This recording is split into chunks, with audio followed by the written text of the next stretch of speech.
Berjumpa lagi semuanya yang masih menikmati kopi buatan Bude Yanti. Sekarang kita akan diperlihatkan dengan Xiao Yan yang pada saat ini menatap ke arah Gou Yan yang terkulai. Selanjutnya mata Xiao Yan tiba-tiba beralih ke sosok-sosok yang duduk di sekitar Gou Yan. Masing-masing di antara mereka memancarkan aura yang kuat. Seperti apa yang diharapkan, mereka semua adalah orang-orang yang paling kuat yang berada di alam iblis keabadian kuno. Selain itu, semua yang mereka lakukan jika dilihat dari sudut pandang alam iblis keabadian kuno, sesungguhnya mereka tidak salah. Tidak peduli apapun rencananya, mereka hanya ingin menyelamatkan alam tempat mereka berada. Sosok-sosok ini juga tampak tidak marah begitu melihat kemunculan Xiao Yan. Mereka hanya menunjukkan senyum pahit sebelum akhirnya seorang lelaki tua di antara mereka segera berkata agar Yang Mulia tetap tenang. Sosoknya segera menangkupkan tangannya ke arah Xiao Yan dengan penuh hormat. Tentu saja mereka tahu karena ini merupakan rencana yang telah dibentuk oleh kehendak alam iblis keabadian kuno. Sementara itu Xiao Yan tidak menanggapi sosok tersebut dan Xiao Yan pada saat ini tidak ingin menunjukkan belas kasihan. Xiao Yan segera mulai berbicara dengan marah kepada kehendak alam iblis keabadian kuno. Xiao Yan berkata sebaiknya dirinya pada saat ini memilih untuk melindungi mereka atau dunia ini. Begitu Xiao Yan selesai berbicara, cahaya merah pada saat ini kembali meledak di tangan Xiao Yan. Kehendak alam iblis keabadian kuno seketika kembali merasa sangat terancam. Selanjutnya kilat merah pada akhirnya mengembun di atas kepala dari sosok-sosok ini. Kilat ini menyelimuti mereka dengan kekuatan penghancur yang tidak ada habisnya. Sosok yang sebelumnya berbicara pada akhirnya kembali berkata bahwa dirinya berharap Yang Mulia tetap tenang. Mereka tidak memiliki pilihan lain selain melakukan hal ini. Mereka telah menyadari kesalahan mereka dan bisakah Yang Mulia mengampuni nyawa mereka? Mereka pada saat ini tampak merasakan krisis kematian yang kuat di diri masing-masing. Sosok-sosok ini mungkin sudah sangat lama tidak pernah merasakan adanya kematian yang begitu dekat dengan mereka.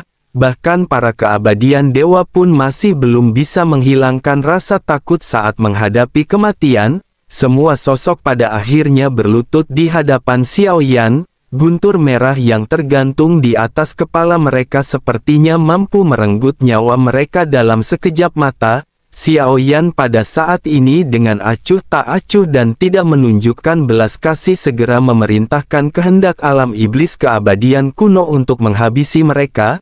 Begitu kata-kata ini terdengar, beberapa petir merah bergetar hebat dan hendak menutupi sosok-sosok ini.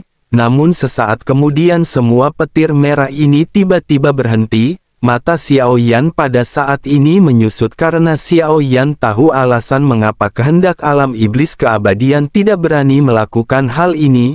Mereka semua adalah orang-orang terkuat yang berada di alam iblis keabadian kuno. Jika mereka semua mati maka hal ini akan menjadi pukulan besar bagi alam iblis keabadian kuno. Tanpa ada orang yang berkuasa dan kuat maka invasi benar-benar akan menjadi semakin merajalela. Selain itu tidak mudah untuk membina orang hingga menjadi kuat seperti ini. Akan membutuhkan waktu yang lama bagi kehendak alam iblis keabadian kuno untuk menciptakan kembali orang kuat seperti ini. Xiao Yan telah mengetahuinya sejak awal, oleh karena itu Xiao Yan sengaja bersikap acuh tak acuh. Xiao Yan juga pada akhirnya segera berkata karena ini adalah pilihan mereka, jangan salahkan Xiao Yan karena pada akhirnya akan bertindak kejam. Xiao Yan pada saat ini juga sesungguhnya tahu bahwa meskipun orang-orang yang berada di sini kuat, pasti masih ada orang kuat lain di baliknya yang mengawasi pergerakan mereka. Mendengar apa yang dikatakan oleh Xiao Yan, suara dari kehendak alam iblis keabadian kuno pada akhirnya segera kembali terdengar di benak Xiao Yan.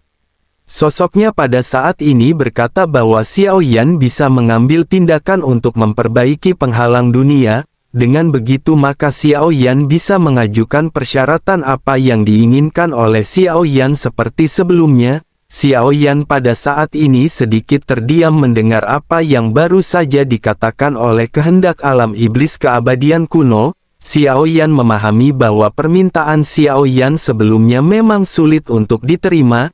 Syarat yang diminta oleh Xiao Yan sebelumnya adalah Xiao Yan ingin mendapatkan 50.000 keabadian dewa. Xiao Yan juga ingin mendapatkan 30% sumber daya dari alam iblis keabadian kuno.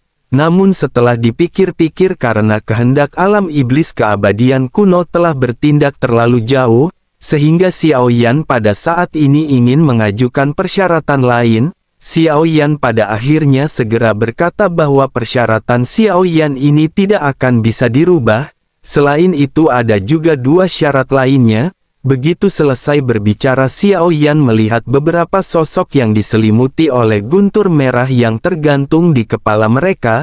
Xiao Yan pada saat ini kembali berkata bahwa Xiao Yan ingin mengambil dua di antara mereka. Kehendak alam iblis keabadian kuno pada saat ini tampak terdiam sejenak, meskipun dirinya bukan manusia dan tidak memiliki ekspresi, namun dari cara dan gelagatnya sosoknya pada saat ini tampak merasakan ketidakberdayaan. Selanjutnya kehendak alam iblis keabadian kuno pada akhirnya segera berkata bahwa dirinya menyetujuinya. Dirinya akan bersedia membayar harga ini, tetapi dirinya memiliki satu keinginan. Dirinya berharap ketika mereka membantu Xiao Yan maka Xiao Yan tidak akan melupakan kebaikan dari alam iblis keabadian kuno. Xiao Yan pada saat ini terdiam dan Xiao Yan berpikir tampaknya alam iblis keabadian kuno benar-benar telah berada dalam kondisi putus asa. Selanjutnya Xiao Yan menghela nafas dan Xiao Yan mencubit daun dunia sebelum akhirnya cahaya merah yang awalnya bersinar menghilang. Daun dunia ini juga kembali dikirim ke pohon dunia di menara pemurnian. Xiao Yan pun segera berkata bahwa Xiao Yan memiliki daun dunia, tetapi mereka harus memenuhi janji terlebih dahulu untuk bisa melakukannya. Setelah semuanya terpenuhi barulah Xiao Yan akan mengeluarkan daun dunia untuk memperbaiki penghalang dunia bagi alam iblis keabadian kuno. Xiao Yan pada saat ini tidak menyisakan ruang sama sekali untuk bernegosiasi. Xiao Yan pada saat ini seketika menghilang dan selanjutnya Xiao Yan sudah sampai di sisi Gou Yan. Xiao Yan mencabut rantai besi yang pada saat ini tertancap di tubuh Gou Yan satu demi satu. Xiao Yan tampak terlihat tidak tahan menatap ke arah Gou Yan. Bagaimanapun apa yang terjadi kali ini bukanlah sesuatu yang diinginkan oleh Xiao Yan. Sementara itu di sisi lain suara dari kehendak alam iblis keabadian kuno kembali terdengar bahwa semuanya diperbolehkan untuk Xiao Yan. Mendengar hal tersebut Xiao Yan pada saat ini sedikit terdiam dan Xiao Yan lanjut berkata sebaiknya mereka menunggu sejenak. Orang-orang ini telah membuat tahanan spiritual hingga sampai ke titik seperti ini. Dengan begitu maka Xiao Yan pada saat ini tidak bisa membiarkan mereka pergi begitu saja. Kekuatan Xiao Yan pada saat ini secara alami di depan sosok-sosok yang berada di hadapannya jauh lebih lemah. Tetapi meskipun begitu sosok-sosok ini tampak tidak berani mengambil tindakan terhadap Xiao Yan. Salah seorang di antara mereka pada akhirnya segera berkata bahwa dirinya memahami kesalahan mereka dan dirinya memohon maaf kepada Yang Mulia. Sosok yang merupakan pemimpin dari kelompok ini pada akhirnya segera berlutut di tanah di hadapan Xiao Yan. Sementara itu Xiao Yan menepuk Gou Yan dan Xiao Yan berpikir Gou Yan pada saat ini sepertinya berpura-pura pingsan. Xiao Yan membisikkan sesuatu ke telinga Gou Yan. Xiao Yan berkata sebaiknya Gou Yan pada saat ini melakukan pembalasan dendam. Jika dirinya terus berpura-pura mati maka semuanya akan terlambat. Begitu kata-kata Xiao Yan terdengar Gou Yan sedikit menyipitkan matanya dan menatap ke arah Xiao Yan. Sosoknya pada saat ini segera berkata kepada Xiao Yan bahwa dirinya sedang terluka parah dan tidak bisakah Xiao Yan bersikap lebih lembut kepada Gou Yan. Xiao Yan memandang ke arah Gou Yan dengan acuh tak acuh dan Xiao Yan tidak menanggapi perkataan Gou Yan. Xiao Yan pada saat ini menoleh menatap ke arah sosok-sosok yang berlutut di hadapan Xiao Yan. Xiao Yan lanjut berkata bahwa mereka adalah orang-orang yang telah menyiksa Gou Yan sebelumnya. Oleh karena itu sebaiknya mereka pada saat ini bersujud terlebih dahulu kepada Tuan Gouyan. Mendengar hal tersebut sosok-sosok ini pada akhirnya berlutut di hadapan Gouyan sementara Gouyan mengerutkan kening. Gouyan pada saat ini bergumam kepada Xiao Yan, bukankah jika hanya berlutut hal tersebut tidaklah cukup? Xiao Yan pada saat ini tidak menanggap tapi perkataan Gouyan karena Xiao Yan bisa merasa Gouyan pada saat ini sudah sehat walafiat. Meskipun orang ini hampir menghabisi Gouyan tetapi Xiao Yan tahu Gouyan tidak akan mati dengan begitu mudah. Xiao Yan pada akhirnya segera kembali menoleh ke arah sosok-sosok yang berada di hadapannya dan bertanya apakah mereka adalah leluhur dari alam iblis keabadian kuno. Mendengar hal tersebut sosok tua yang merupakan pemimpin pada akhirnya kembali berdiri tegak. Dengan tangan di belakang punggungnya sosoknya berkata bahwa Yang Mulia benar-benar seperti apa yang dirumorkan. Dirinya memiliki kekuatan supranatural yang luas dan mengetahui segalanya tentang dunia. Xiao Yan sedikit mengerutkan kening dan bertanya apakah dirinya bermaksud mengejek dengan kalimat seperti ini. Mata dari sosok tersebut seketika merasakan ketakutan sebelum akhirnya sosoknya kembali menangkupkan tangan ke arah Xiao Yan. Sosoknya menjelaskan bahwa dirinya sama sekali tidak berniat untuk meledek, meskipun mereka adalah leluhur dari alam iblis keabadian kuno dan mereka telah mengagumi nama Yang Mulia sejak lama.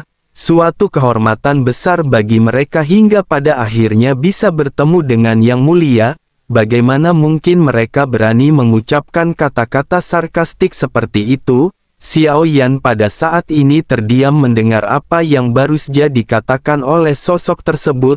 Xiao Yan pada saat ini tidak ingin banyak cincong lagi. Xiao Yan segera mengutarakan maksud dan tujuan mereka melakukan semua ini. Xiao Yan secara sadar menyadari apa yang mereka lakukan kali ini adalah memang untuk menjebak Xiao Yan. Awalnya Xiao Yan mengira mereka melakukan hal ini untuk menangkap Gouyan. Namun Xiao Yan pada akhirnya tersadar bahwa tujuan sesungguhnya dari kehendak alam iblis keabadian kuno adalah menunggu Xiao Yan mengeluarkan daun dunia. Bagaimanapun kehendak alam iblis keabadian tahu bahwa Xiao Yan adalah reinkarnasi dari Yang Mulia. Xiao Yan pada akhirnya segera berkata bahwa merebut tahanan spiritual tidak akan mampu memperbaiki segel dunia sama sekali. Mereka seharusnya mengetahui hal ini lebih baik daripada Xiao Yan. Xiao Yan tahu bahwa tujuan awal mereka dan tujuan asli mereka adalah momen ini. Sosok tua itu memandang Xiao Yan dengan tersenyum masam dan dirinya benar-benar tidak menyangka Xiao Yan akan mengetahui niat alam iblis keabadian kuno. Sementara itu Xiao Yan juga tidak ingin banyak berbicara lagi dan Xiao Yan segera melambaikan tangannya. Xiao Yan pada saat ini berpikir bahwa sudah waktunya bagi Xiao Yan untuk meningkatkan kekuatannya. Xiao Yan juga harus menemukan tubuh Daji atau Gouyan dan dengan begitu maka kekuatan pendukung Xiao Yan akan menjadi semakin kuat. Xiao Yan pada akhirnya segera berkata sebaiknya mereka pada saat ini mengirimkan Xiao Yan ke lembah angin cemerlang. Begitu Xiao Yan selesai berbicara pada saat ini retakan pada akhirnya segera muncul di kehampaan. Sementara itu di sisi lain Gouyan dengan marah pada saat ini berteriak kepada para leluhur alam iblis keabadian kuno. Sosoknya berkata sebaiknya mereka jangan berpikir Gouyan akan berhenti sampai di sini. Bersujud kepada Gouyan saja tidak cukup untuk mengampuni apa yang mereka lakukan. Gouyan telah dipenuhi dengan kebencian dan dirinya akan segera merobek mereka setelah mendapatkan tubuh aslinya. Mendengar apa yang dikatakan oleh Gouyan, salah seorang tetua pada saat ini tersenyum kering sebelum akhirnya bertanya apakah Tuan Gouyan tidak ingin pergi bersama dengan Xiao Yan. Gouyan menggertakkan giginya dan Gouyan seketika menoleh ke arah celah. Celah pada saat ini hampir tertutup dan sosok Xiao Yan telah memasuki celah. Gouyan pada akhirnya sambil mengutuk segera melesat mengikuti Xiao Yan. Begitu keduanya menghilang beberapa sosok pada akhirnya perlahan-lahan kembali berdiri tegak. Senyum di wajah mereka juga perlahan menghilang tetapi tidak ada kemarahan sama sekali di wajah masing-masing. Mereka hanya menghela nafas lega. Selanjutnya salah seorang di antara mereka bergumam, apakah orang ini benar-benar yang mulia? Dirinya mendengar bahwa kekuatan yang mulia mendekati alam supremasi, tetapi sekarang tampaknya dirinya bahkan belum mencapai keabadian dewa. Jika begitu permasalahannya, mungkinkah sosok ini adalah klon dari yang mulia? Salah seorang lainnya pada saat ini bergumam bahwa rumor mengatakan yang mulia telah lama terjatuh, dan jika begitu permasalahannya maka ini adalah reinkarnasi yang mulia. Mendengar hal tersebut, pemimpin dari kelompok ini segera berkata bahwa apakah dirinya adalah reinkarnasi atau klon yang mulia? Yang mulia tetaplah yang mulia dan mereka tidak perlu lagi berspekulasi. Pada saat ini memperbaiki segel dunia adalah yang paling penting bagi alam iblis keabadian kuno. Untuk bisa melakukannya mereka pada saat ini harus mencari sendiri 50.000 keabadian dewa yang diminta oleh yang mulia. Sosok-sosok ini kembali mengangguk sebelum akhirnya mereka kembali mulai berbincang-bincang. Salah seorang di antara mereka segera berkata bahwa masih ada orang kuat di belakang mereka. Orang terkuat sebenarnya di alam iblis keabadian kuno bukanlah mereka melainkan Ye Beijing dari alam iblis keabadian kuno. Wanita ini terlalu gila dan jika tidak akan lebih mudah baginya untuk maju ke depan dan menyelesaikan permasalahan ini. Begitu sosok tersebut menyebutkan nama Ye Beijing, beberapa ketakutan pada saat ini terpancar dari semua orang. Salah seorang di antara mereka segera berkata sebaiknya dirinya berhati-hati dengan perkataannya. Apakah dirinya benar-benar ingin ditangkap olehnya? Mendengar hal ini beberapa sosok yang ada pada akhirnya saling memandang.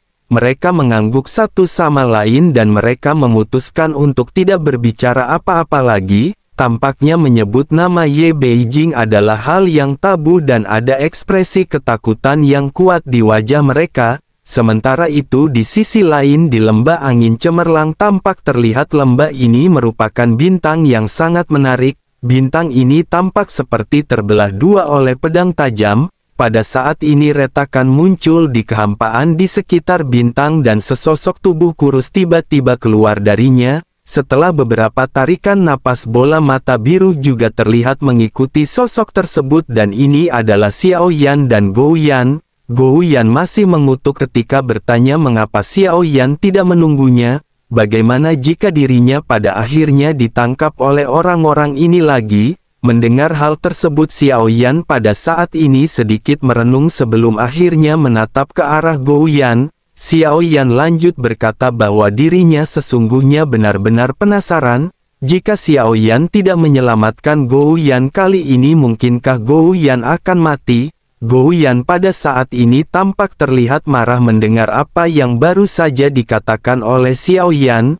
Gou Yan segera berkata bahwa dirinya berpikir Xiao Yan mengkhawatirkan Gou Yan. Gou Yan telah disiksa tetapi Xiao Yan tampaknya tidak panik sama sekali dengan kondisi Gou Yan. Xiao Yan pada saat ini mengabaikan sosok Gou Yan yang terus mengutuk di belakang. Xiao Yan pada akhirnya lanjut mengeluarkan lengan ungu dan melemparkannya ke arah Gou Yan. Begitu melihat lengannya Gou Yan pada saat ini tampak sangat bahagia. Gou Yan lanjut bergumam bahwa ini adalah lengan Gou Yan. Ternyata Xiao Yan benar-benar peduli kepada Gou Yan dan dirinya benar-benar menemukan tangan Gou Yan.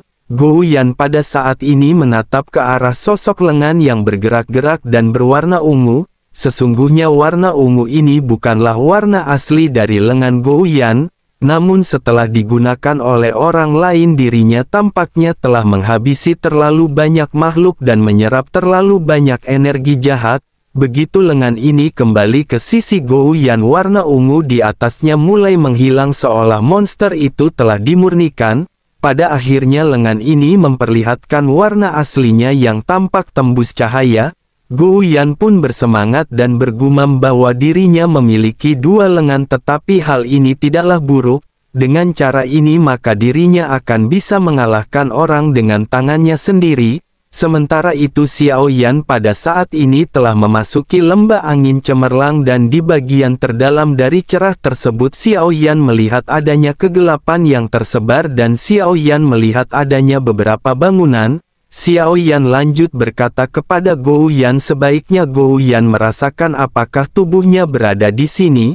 Gou Yan pada saat ini segera berkata kepada Xiao Yan bahwa ini tampak serasa aneh. Sepertinya dirinya pada saat ini bisa merasakan bahwa pahanya berada di sini.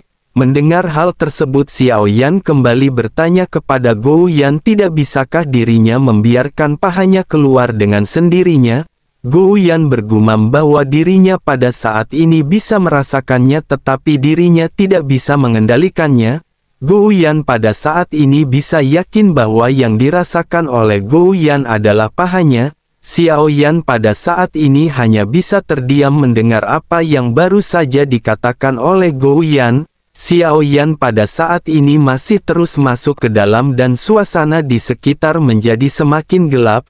Kekuatan spiritual Xiao Yan juga pada saat ini bisa menangkap adanya aura yang cukup kuat dalam kegelapan. Xiao Yan pada akhirnya memutuskan untuk membalik telapak tangannya dan nyala api putih mulai terbakar. Xiao Yan lanjut melemparkan api tersebut untuk memasuki ke kegelapan. Semua kegelapan pada akhirnya menghilang dalam sekejap mata. Pemandangan sebenarnya dari tempat ini pada akhirnya seketika terungkap. Tidak jauh dari Xiao Yan dan Gou Yan ada sosok gelap dan besar yang sedang meringkuk.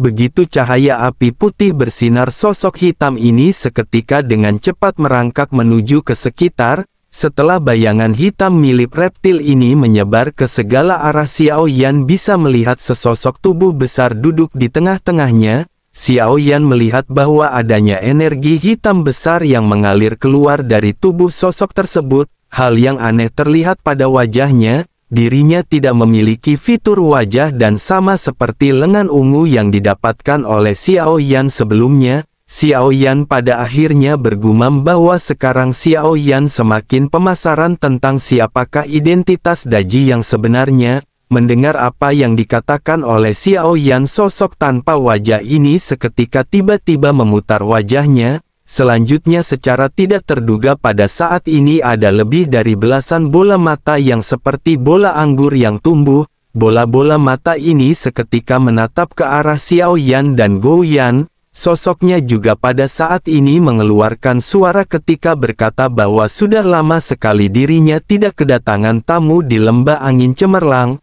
Lendir hitam pada saat ini seketika menyebar sebelum akhirnya berubah menjadi seperti suatu zat yang langsung menyelimuti ke arah Xiao Yan dan Gou Yan. Dengan gemuruh kedua sosok ini seolah diselimuti di dalamnya.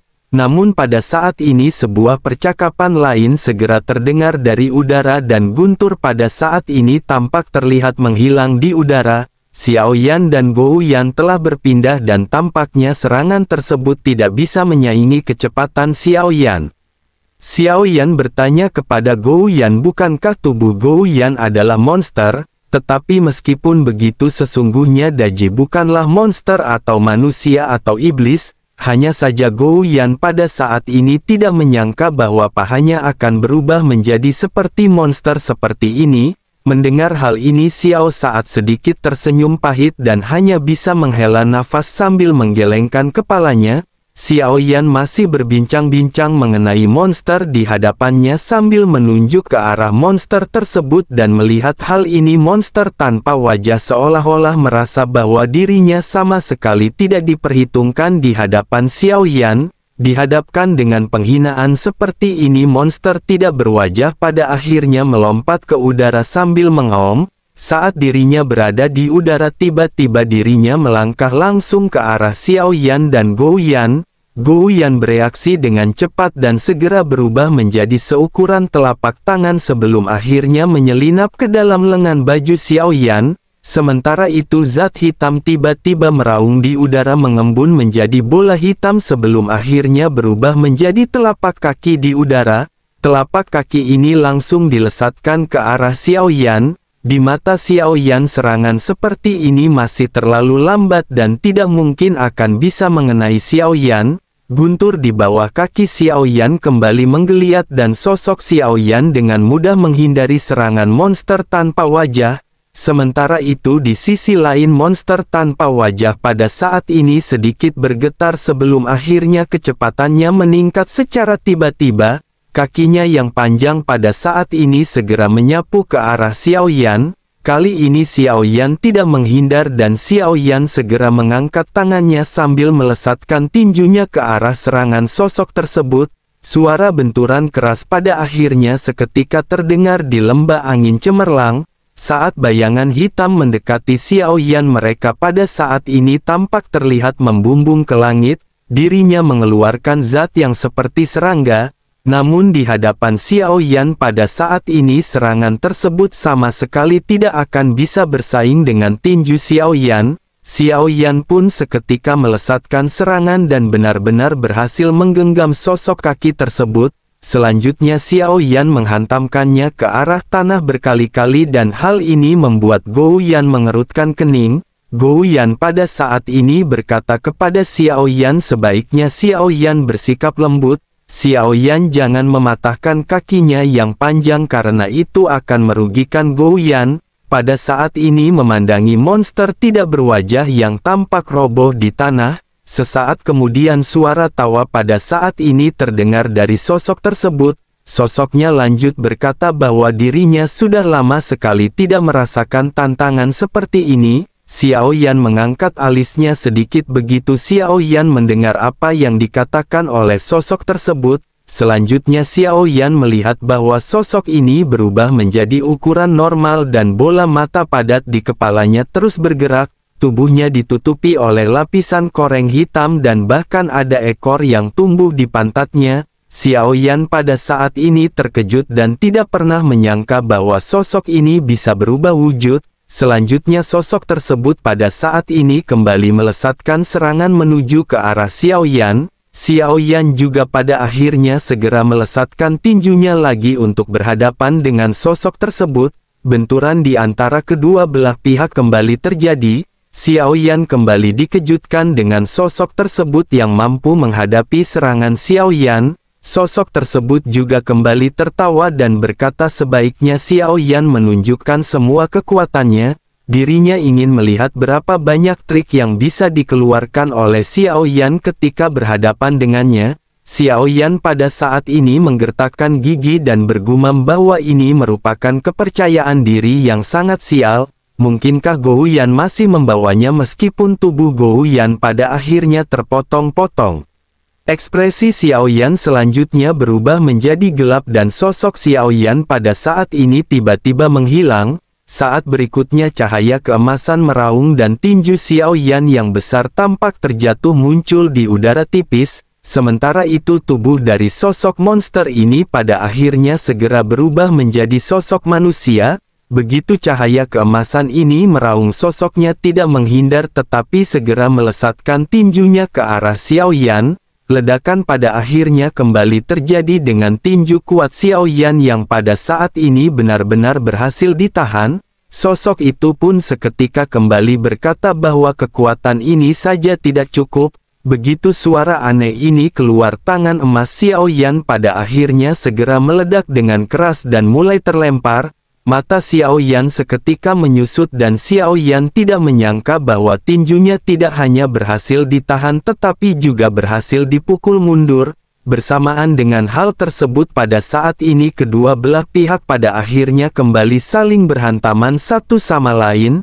Xiao Yan pada saat ini mengeluarkan teknik 82 tinju penghancur para dewa. Xiao Yan juga mengeluarkan kekuatan dari lengan penghancur dewa untuk berhadapan dengan sosok tersebut. Namun tidak peduli teknik apapun yang Xiao Yan keluarkan, pada akhirnya sosok tersebut berhasil mengimbangi Xiao Yan. Sosoknya juga berteriak kepada Xiao Yan sebaiknya dirinya pada saat ini mengeluarkan kekuatan terkuatnya. Xiao Yan pada saat ini sedikit mengerutkan kening mendengar apa yang baru saja dikatakan oleh sosok tersebut.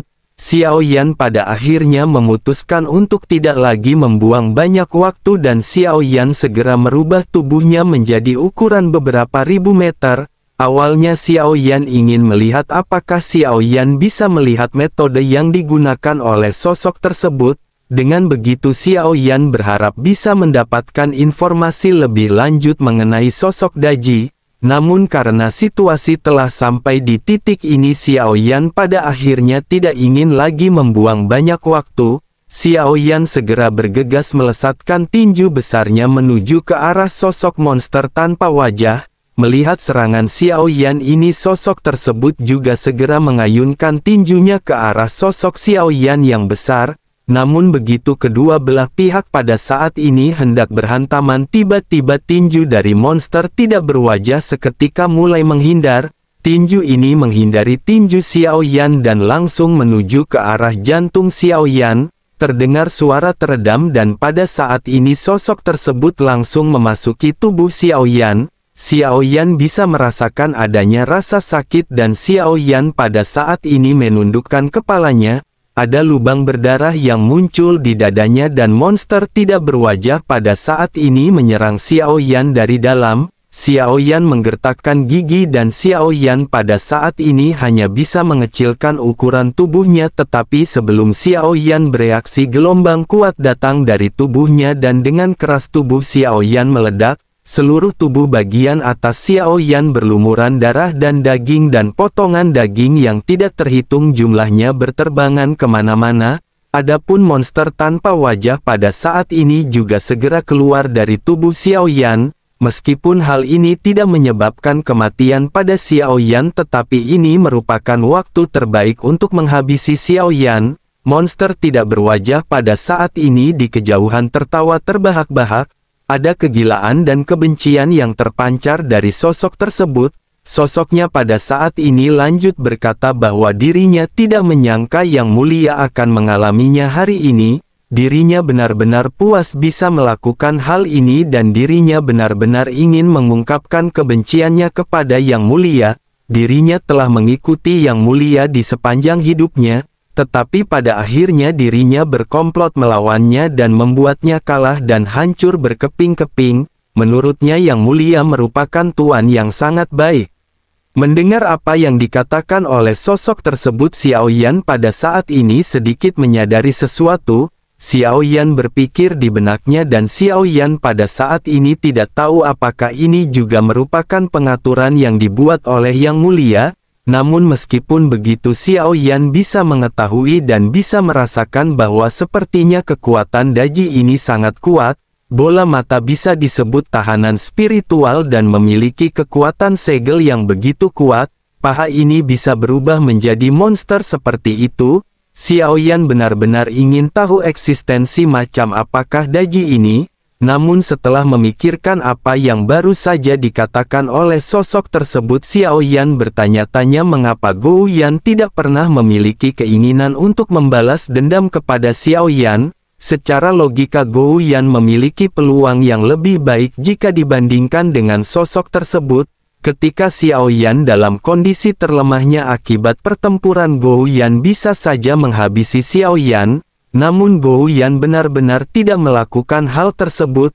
Xiao Yan pada akhirnya memutuskan untuk bertanya apakah dirinya adalah jiwa Daji. Sosok tersebut segera berkata bahwa Daji sudah mati dan dirinya bukanlah Daji. Dirinya hanyalah orang bodoh yang membiarkan orang asik memperlakukannya sebagai anjing. Mendengar hal ini, Xiao Yan pada akhirnya sampai pada kesimpulan bahwa sosok di hadapannya pasti telah diubah oleh pikiran jahat Daji. Sosok di hadapan Xiao Yan juga pada saat ini kembali tertawa dan berkata bahwa keinginan terbesarnya adalah menghabisi Yang Mulia. Dirinya ingin menghabisi tubuh Yang Mulia dan memotongnya menjadi beberapa bagian. Selanjutnya dirinya akan memisahkan kepala dan tubuhnya dan dengan begitu dirinya tidak akan bisa hidup ataupun mati. Apakah menurut Yang Mulia rencana yang telah dirinya susun pada saat ini bagus? Xiao Yan pada saat ini terdiam sambil mengerutkan kening menatap ke arah sosok yang tampak terlihat bahagia. Selanjutnya sosok ini berkata bahwa dirinya sesungguhnya tahu dengan kekuatannya saat ini dirinya pasti tidak akan bisa menghabisi Yang Mulia. Tetapi meskipun begitu dirinya pada saat ini hanya ingin Yang Mulia memahami kebenciannya kepada Yang Mulia karena sudah merebut janda Tobrut incarannya.